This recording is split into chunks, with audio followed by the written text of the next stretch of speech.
helicopter drop porque él tuvo un discurso diciendo, cuando fue en 2008, dijo, ¿qué vas a hacer tú para evitar todo esto, ¿no? Supuestamente. Y él dijo, voy a hacer todo lo posible, y si eso no funciona, van a verme a mí en helicóptero repartiendo dinero por los aires. Y por eso le pusieron el apodo helicóptero Benny, ¿no? Entonces lo que hizo fue dejar en helicóptero los bancos grandes cantidades de dinero. Lo que hizo fue rescatar estos activos. Lo que hizo fue comprar las hipotecas, paquetes de hipotecas, gran cantidad de estos, y también comprar más bonos de gobierno y otros paquetes de acciones. Y lo que hizo fue levantar el mercado por demanda artificial, básicamente. Y lo que sucede es, ahorita estamos en una... lo que le siguió después de esta inyección monetaria fue gran inflación. Y pues estamos justamente ahí. Y como la montaña rusa sube, tiene que bajar. Entonces lo que le va a seguir es la real deflación, no la amenaza, sino la real deflación. Y como siempre lo han hecho, como lo van a hacer y como siempre lo han hecho, los bancos centrales y los gobiernos, para tratar de salvarnos, sobrereaccionan. ¿Sí puedes poner el celular? Sobrereaccionan para tratar de salvarnos. Y lo que van a hacer es hacer lo mismo que en este momento, pero o sea, si esta reacción fue para esta cosita, la reacción para esta cosota va a tener que ser una cosa mucho más grande. Entonces lo que van a producir no va a ser gran inflación, sino va a ser hiperinflación.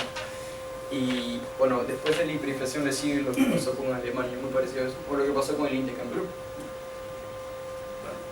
Entonces voy a explicar por qué va a pasar esto. Son 4 razones de por qué habrá una gran deflación y después hiperinflación. Así que vamos a empezar. Bueno, 4. La sobrereacción de la crisis del 2008 ha causado una burbuja de crédito y toda la burbuja revienta, ¿sí? Bueno, desde el 2008 que han inyectado todo ese dinero, han pasado varias cosas. El precio del mercado de valores ha subido en Estados Unidos. El precio de las colecciones de carros también ha subido, el precio de obras de arte, el precio de colección de vinos, y se ha reinflado la burbuja inmobiliaria.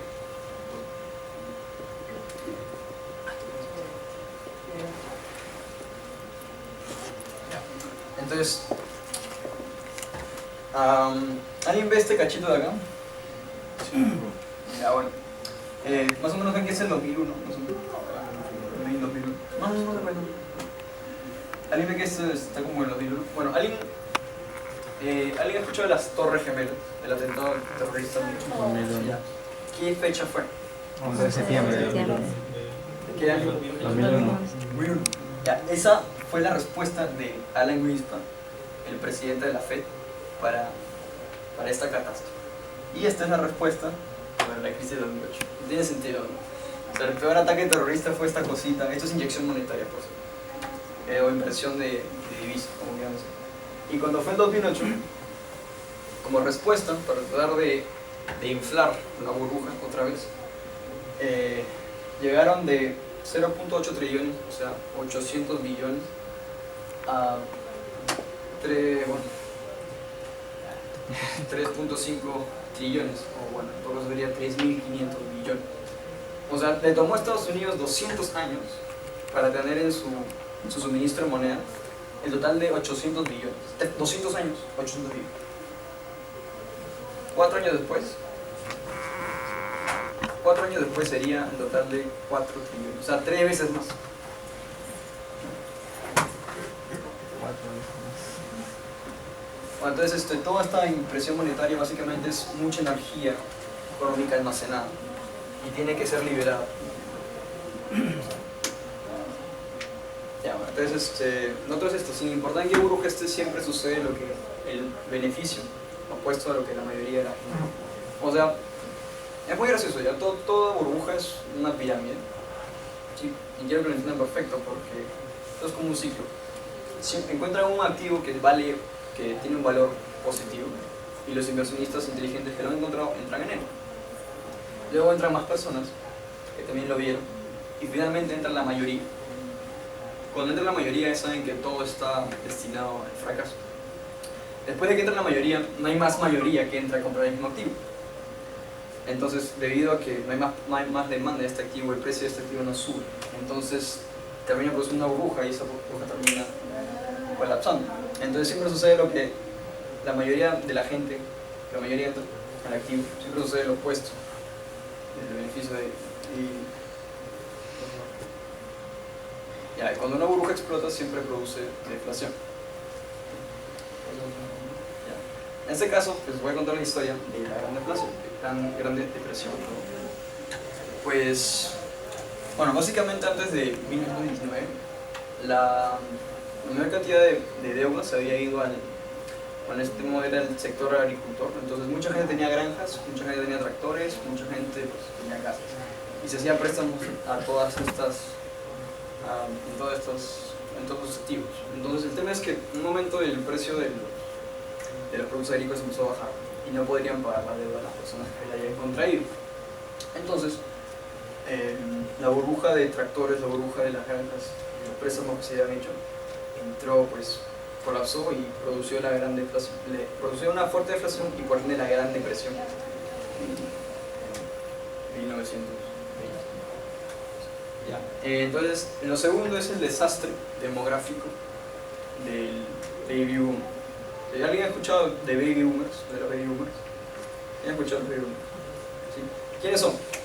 Las personas que están entre 40 y 50 y tantos. 50 y tantos.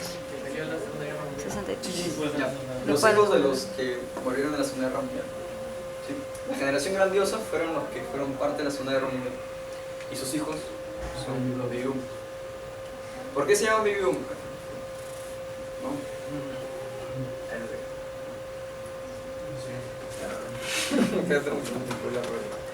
Ya, ¿por qué se llama baby boomers? Porque pues baby, una explosión de bebés. ¿Sí? Entonces, aquí va. ¿Sí? Quiero que vean esta gráfica. ¿Sí? Ya.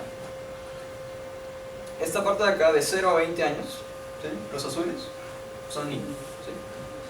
Pongo azul porque básicamente, bueno, en promedio, son la gente que no produce nada. No produce energía económica, solo consume. Lo único que produce es felicidad para sus padres, pero nada más. Básicamente son gusanos de la economía. Lo otro es la edad en la que empiezan a trabajar, ¿no? Empiezan a producir ingresos, empiezan a tener un empleo. Y pues es de los 20 años hasta los 45 años. Luego es la etapa de tu vida en la que más gastas, por eso se llama max spend. ¿Sí? La etapa de tu vida en la que más gastas de 45 a 55 años. Después dices, pucha, o sea, me quiero jubilar en unos 10 años más, 20 años más, no tengo dónde sacar. Entonces empieza a ahorrar mucho más de lo normal. Usualmente de los 55 a los 65 años es donde más se ahorra. Y después de los 65, la mayoría de la gente pues se jubila y empieza a gastar muchas veces menos. Y no solo eso, empieza a retirar dinero del sistema, de todos los ahorros de su vida, de todo el plan de pensiones o de todas las inversiones que habían hecho en fondos mutuos o en este caso AFP, ¿no? Todo el plan de pensiones empiezan a retirar dinero. Porque, o sea, ¿qué vas a hacer? Morirte con un montón de dinero en tu tumba, ¿no? O sea, tú quieres gastártelo antes de morir, ¿no? O sea, por con eso vas a vivir. Entonces, empiezas a retirar dinero para poder gastarlo. Por eso se llama Max Social Burden. O sea, esta población es el infierno para la economía, porque están retirando dinero del sistema. Entonces, quiero que vean cómo se mueve esa ola y puedan ver este proceso.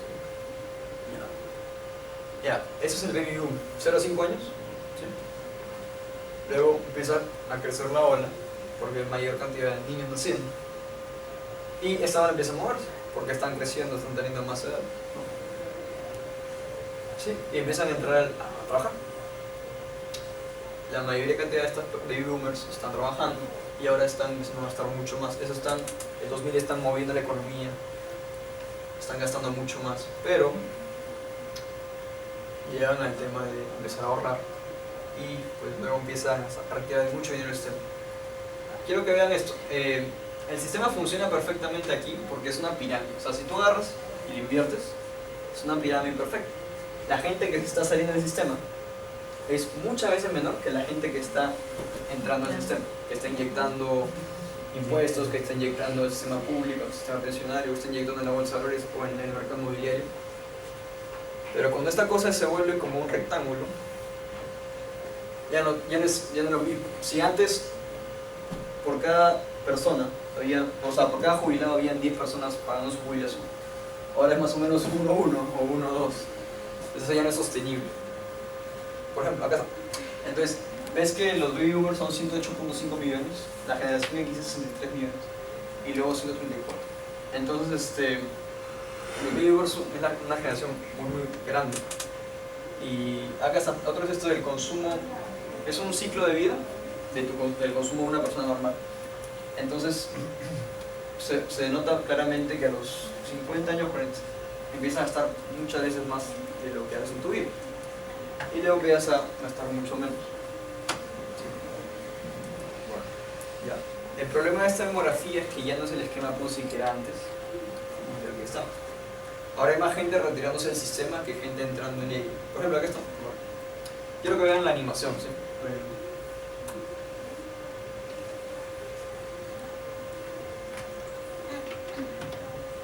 ¿No? Primero empieza como una pirámide perfecta y luego termina como un rectángulo. Ok, esto es de Perú. Sí, entonces básicamente cuando la tasa de crecimiento es mayor es porque pues, están haciendo más personas más rápido. Y por eso ves que hay un crecimiento exponencial. Y luego como que se letarga, se enfría un poco, se desacelera bastante. Obviamente también la tasa de crecimiento disminuye. Entonces, y acá está pues la demografía por años, 1950. Primero es una pirámide perfecta y luego pues empieza a aumentarse un poco más. Ya, para que me entiendan por qué esto es importante.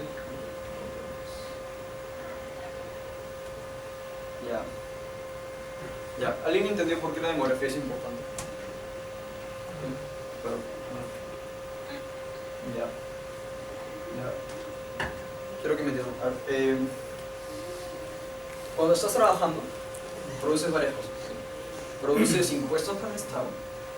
Produces, bueno, todos los que tenemos un... ¿Alguien tiene acá una FP? Sí. Ya, perfecto. Entonces, pues todos que hemos trabajado alguna vez en nuestra vida en un empleo formal, tenemos AFP. Entonces el dinero, obligatoriamente nos lo quitan y lo invierten en un plan de pensiones para nuestra jubilación. ¿Sí?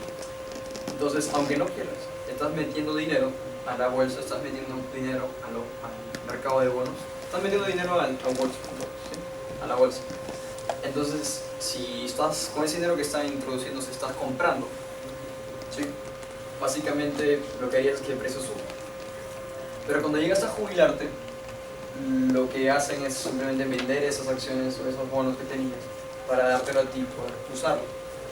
Entonces, en ese momento acá estás vendiendo y acá estás comprando. Básicamente es oferta y demanda. Si hay mayor cantidad de gente que está vendiendo y muy poca gente comprando, el precio tendría que bajar. Entonces funciona muy bien esta estructura porque es piramidal. Muy poca gente está vendiendo su posición y mucha gente está comprando. Entonces, cuando él se va, mucha gente lo reemplaza.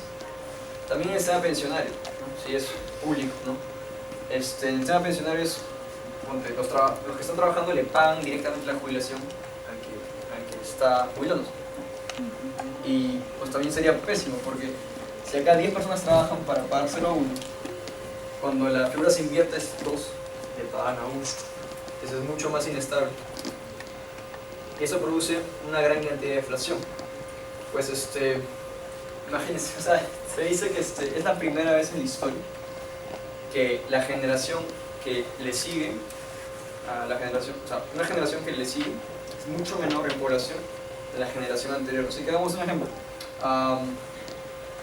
¿Quién de acá pues tiene abuelos vivos? ¿Sí? Ya. ¿Cuántos hermanos tienen sus abuelos inicialmente? ¿Cuántos hermanos? 8. ¿Uno más alto? 11. ¿12? ¿Alguien nada más? 12. 13. Ya, 13. Ya. Ustedes, me refiero a ustedes. ¿Cuántos hermanos tienen que hayan estado vivos? 3. 7. No, pero me refiero a los jóvenes. Bien, los jóvenes, los jóvenes. ¿Cuántos hermanos menores tienen? de 35 años. 3. 3, Un hermano, 3. ¿Alguien da más? 2. 7. Ya. ¿7? ¿7? Allá va. 3, 1. Excepción a la Ya, regla. listo. Entonces, más o menos Excepción. se dan cuenta del promedio. O sea, lo normal era que antiguamente pues, tenía una gran familia. Pero ahora la familia se ha reducido. Entonces te darías cuenta exactamente de lo que está pasando.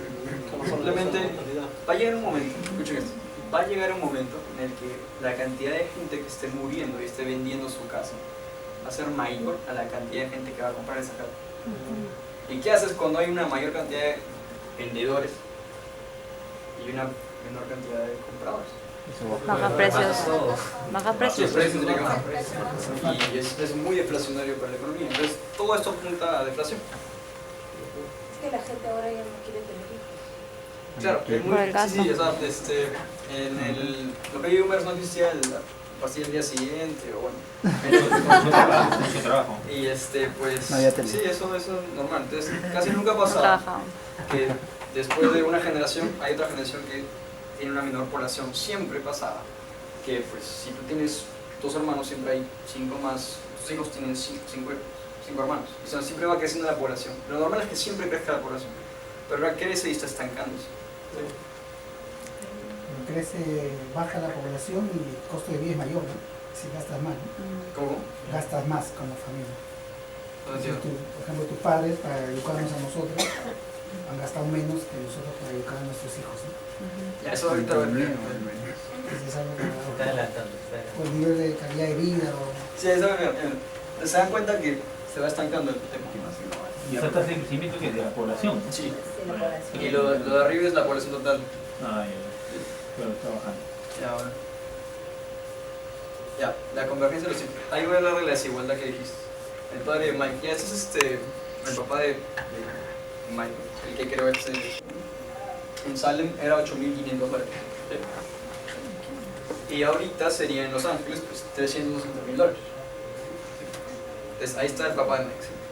En 1955, él como gerente de ventas o retail manager, ¿sí?, de una tienda de retail, su ingreso anual era $9.100. No mensual, anual. Gerente de una empresa de retail, $9.100. Y lo que valía su casa cuando la compró era $8.500. Eso significa que con un sueldo de un año podías comprar una casa y sobraba para pagar impuestos. Una pregunta para ustedes. ¿Cuántos años tendrían que trabajar ustedes para comprar la casa? 20, 30, 25 años.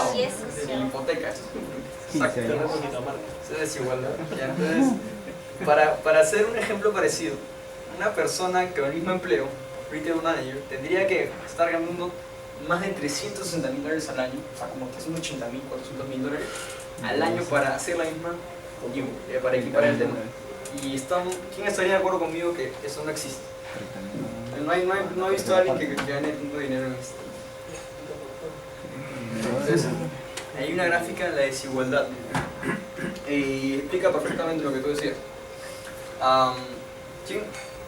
¿Quién sabe en qué año fue la Gran Depresión? Sí, ese fue el crack del 29. Y de ahí le siguieron 20 años de recesión. ¿Sí? Ya, perfecto. Entonces quiero que se posicionen en... Aquí, vean el... No, sí. Esto más o menos sería 29, ¿sí? Entonces fue el crack del 29. Le tomó 20 años de recesión para llegar hasta más o menos por acá. Entonces quiero que vean esto. Antes del crack, esta es una gráfica de cuánta riqueza posee el 0.1% de las familias más ricas de Estados Unidos. ¿Sí? Y antes del crack del 29 poseían el 25% de la riqueza. Después del crack, llegaron a pasar a 10% y bueno, 7% en todo caso. Entonces, fue debido a la gran depresión, a la fuerte crisis económica que hubo en ese tiempo, que después de los 20 años, el 0.1% más rico solo tenía el 10% de riqueza. ¿Eso qué significa? ¿A dónde se fue el dinero? ¿Se desapareció en el aire? ¿A dónde se fue? A la clase media. Bueno, no es uno más fuerte, sino a la clase media. Entonces, este dinero O sea, toda esta diferencia de riqueza se fue a la clase media. Es por eso que en ese momento, en 1953, 63, como tú decías, nuestros abuelos tenían mucho más dinero en comparación para poder mantener, bueno, no dinero, sino poder adquisitivo, ¿sí? Porque a pesar de que podía que su divisa sea menos, les alcanzaba para comprar más, ¿sí? Y es algo muy normal. Y para volver a tener ese tema de igualdad, no necesitamos a ningún gobernante que lo haga, solo necesitamos libre mercado. Necesitamos otro crack parecido a lo que pasó en la Gran Depresión. No nos va a venir por acá. Debería haber otra vez. Hay un factor ahí que explica eso, el estado de bienestar, ¿no? Si tú ves el crack del 29, a partir de ahí la manera como se reactivó la economía norteamericana fue a partir de la política keynesiana, ¿no es cierto? El Estado crece, se deja de lado de la política liberal y justo coincide con una mejor distribución de la riqueza. O sea, el 0.1, cuando cae la onda, quiere decir que hay una mejor redistribución de la riqueza. Sí.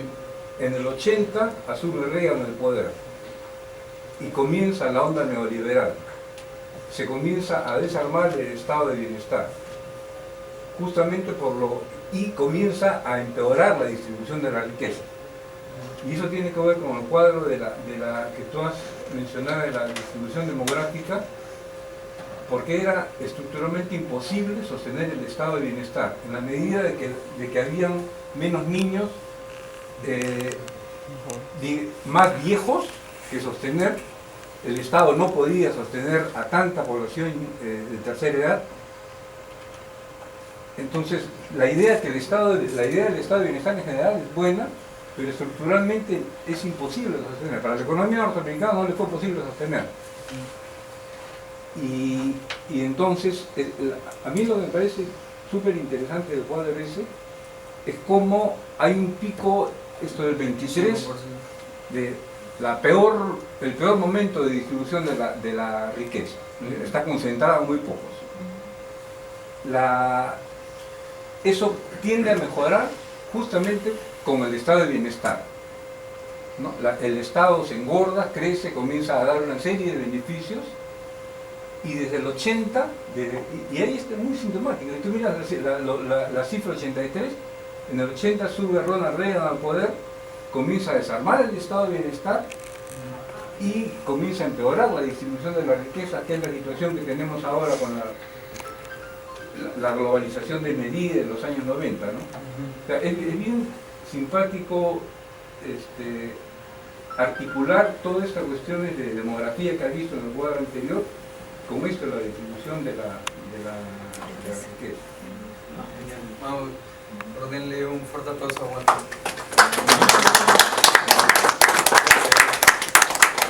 Bueno, no sabía si había una política de extracción, pero lo que sí puedo decir es es muy fácil. Bueno, hay algo extraño. Si tú vas a estudiar economía, lo que me han dicho personas que estudian, solamente se ignora mucho el tema de que puedas predecir lo que va a suceder en el futuro. Bueno, es más, se lo pregunté a una profesora que me enseña economía.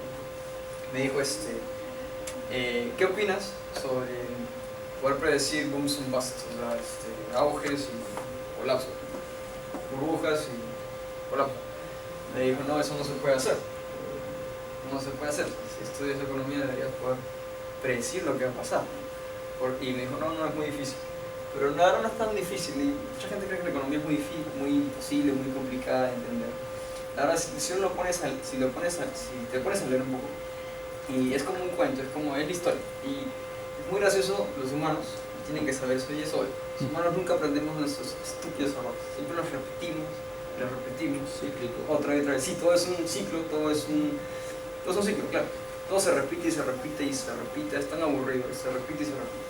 Entonces, siempre vas a ver algo así. Siempre vas a ver un swing de, bueno, en este caso mucha desigualdad, igualdad, o en todo caso política, en tema de opinión política, tenemos a ver colectivismo a capitalismo. ¿Sí? Todo es un ciclo, y eso es lo que quería explicar a continuación.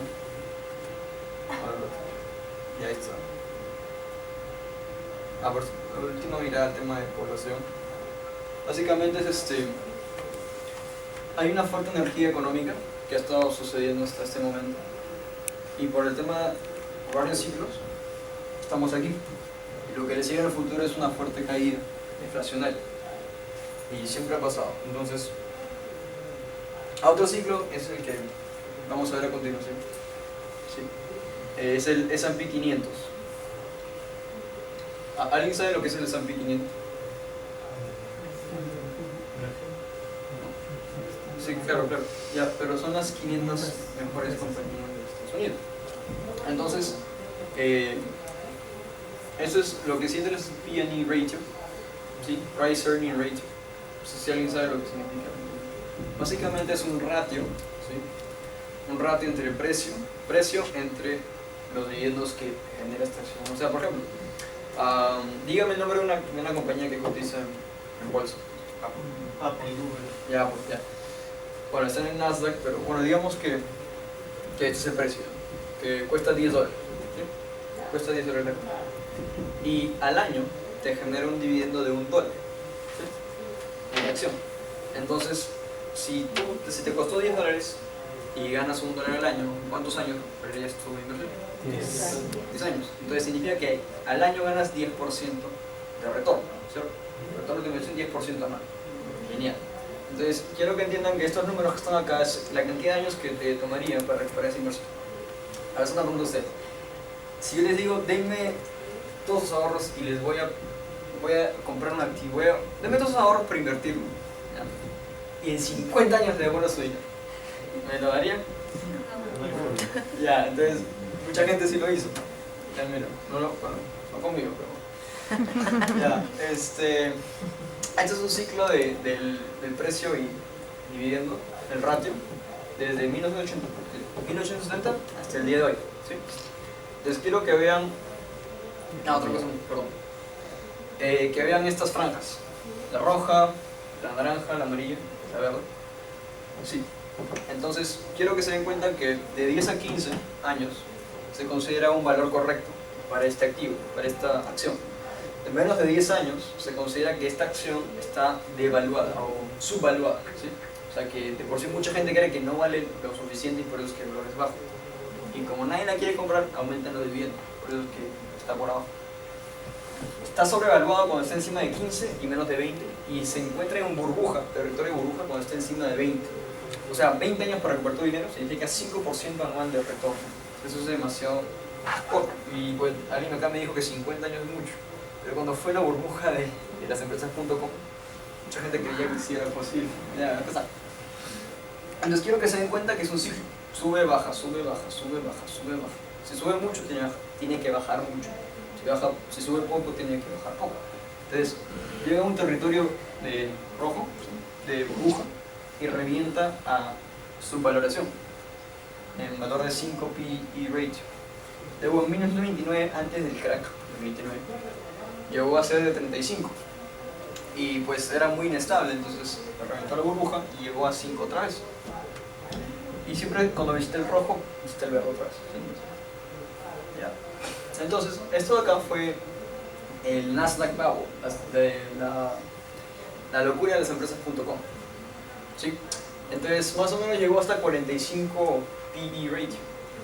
La única razón por la que alguien invertía en esas cosas era porque creía que iba a subir más. O sea, es como que una locura.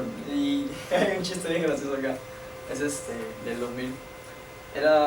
Acá estaba Peter Schiff, que era un presidente de un fondo mutuo, ¿sí? Un hedge fund. Y pues él compran compañías, ¿no? Invierten en ellas. Y unos chicos de 25 años que habían creado una empresa de internet se le acercaron a la empresa y dijeron: quiero que compres el 10% de mi accionariado, ¿no? 10%. Y él decía: está bien, voy a evaluarlo. Y decía: ¿y cuánto quieres por tu 10% de acciones? Y dijo: pues queremos 5 millones de dólares. Sí, 5 millones de dólares por el 10%. Entonces, si multiplicas 5 millones por 10, sale 50 millones. Entonces, lo que ellos creían que su empresa valía era 50 millones de dólares. Y dijo: ya está, me voy a evaluar. Entonces lo leyó y o sea, dijo al toque: no, oye, pues ¿por qué te debería dar yo 10 millones de dólares? 5 millones de dólares. Como que dijo: es que vamos a hacernos públicos, o sea, nos compras el 10% y en unos meses vamos a hacernos públicos, cuando entramos en oferta pública mucha gente va a comprarlo. Yo decía como, pero escucha, ¿por qué yo compraría esto si no tienes activos, si no tienes ingresos, no tienes clientes? Yo podría hacer de nuevo, de cero, tu estructura, tendría lo mismo, o sea, no necesito hacer nada, o sea, no entiendo qué es esto. Y él dice, no, pero no entiendes, vamos a hacernos públicos. Y era como que, o sea, ¿por qué alguien compraría, por qué alguien pagaría más dinero por eso si no produce nada? Es más, ni siquiera produce dividendos, o sea, la cosa era cero. Y es como que, no, pero cuando sea público vamos a dar más plata. Es como que era algo irracional. Bueno, eso se suponía que era un chiste, ¿sí?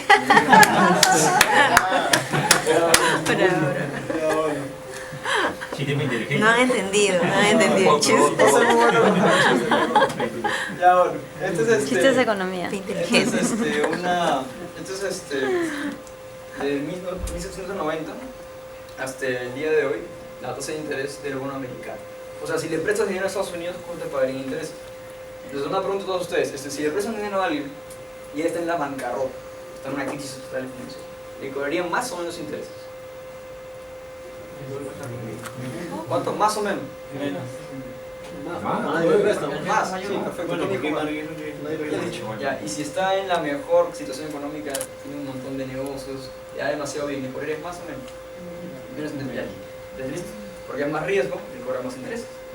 Sencillo. Entonces, eso es básicamente cuánto le cobrarías interés a Estados Unidos. Entonces, cuando el interés baja, significa que está bien. Cuando el interés sube, significa que está muy mal.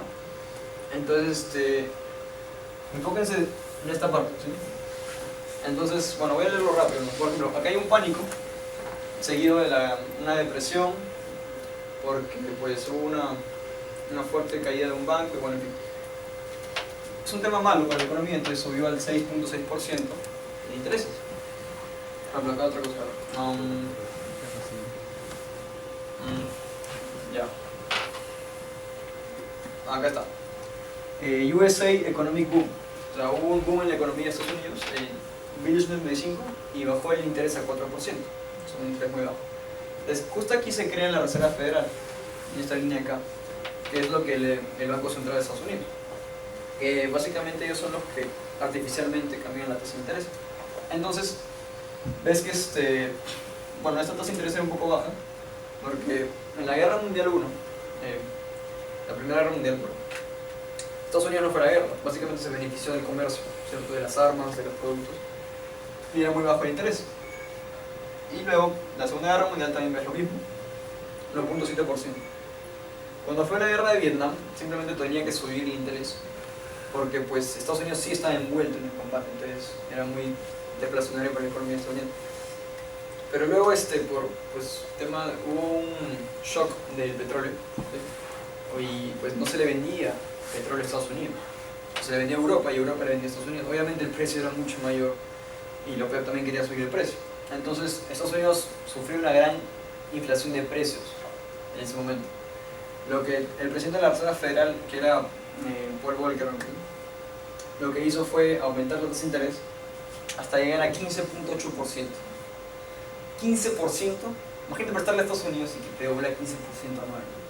Es altísimo. Y lo hizo eso, y le dio tasa de interés para que la inflación de precios pues, disminuya. Y efectivamente bajó, y fue la primera y última vez que la Reserva Federal elevó la tasa de interés intencionalmente. Después de ahí ha estado bajando. Entonces, eso es un poco complicado entenderlo, pero si la tasa de interés baja, significa que el bono, la deuda, vale más, ¿correcto? Bueno, ahora el tema es que sí, ya un poco complicado. Cuando baja la tasa de interés de un bono, es porque el bono vale más, la deuda vale más. Cuando aumenta la tasa de interés, es porque en sí el bono ha bajado su precio. Entonces, hay gente que empezó a trabajar desde esta época, y mucha gente invertía en bonos estadounidenses, bonos americanos.